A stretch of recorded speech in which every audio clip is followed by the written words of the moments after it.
On poursuit le calcul de primitive. Donc là, on veut la primitive de 2 fois cosinus 3t plus pi. Bon, bah là, en fait, si j'observe bien, hein, bah, je vois que c'est direct, il n'y a rien de particulier. Parce que comme d c'est une constante multiplicative, je laisse 2.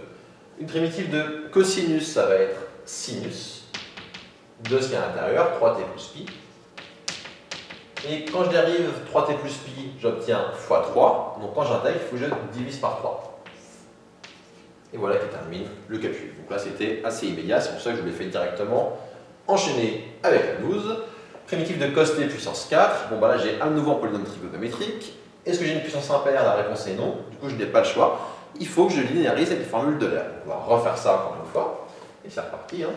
Alors, cosinus t puissance 4, ça va donner du exponentiel t plus exponentiel moins t sur 2, le tout, puissance 4. Ça fait du 1 sur 2 puissance 4, facteur de, on refait le triangle de Pascal, 1, 1, 1, 1, 2, 1, 1, 3, 3, 1 et 1, 4, 6, 4, 1. Du coup, ça va donner du 1 fois exponentiel 4it, plus 4 fois exponentiel 3it exponentiel moins it, plus 6 fois exponentiel 2it exponentiel moins 2it, plus 4 fois exponentiel it exponentiel moins 3it, il y a un moins 2 ici, et enfin plus exponentiel moins 4it. On regroupe entre les complexes conjugués. On voit qu'on a exponentiel 4it ici qui va aller avec exponentiel moins 4it là. On a un petit code couleur, donc lui, il est avec lui qui est là. On voit qu'on a un plus 4 facteur de ici exponentiel 2it plus ici exponentiel moins 2it. Hop. Donc lui, là, il est ici. Et enfin, j'ai du plus 6 exponentiel 0, donc plus 6.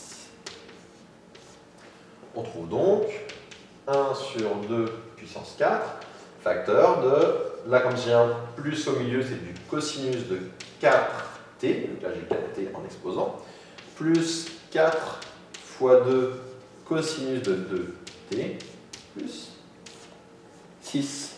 Et donc, si je reprends ici, ça me doit, je vais me simplifier d'abord, ça me donnait, je simplifie par 2, le 2 puissance 4 devient 2 au cube, donc du 1 huitième, j'ai donc 1 huitième, facteur de cosinus 4t plus 4 cosinus de t plus 3.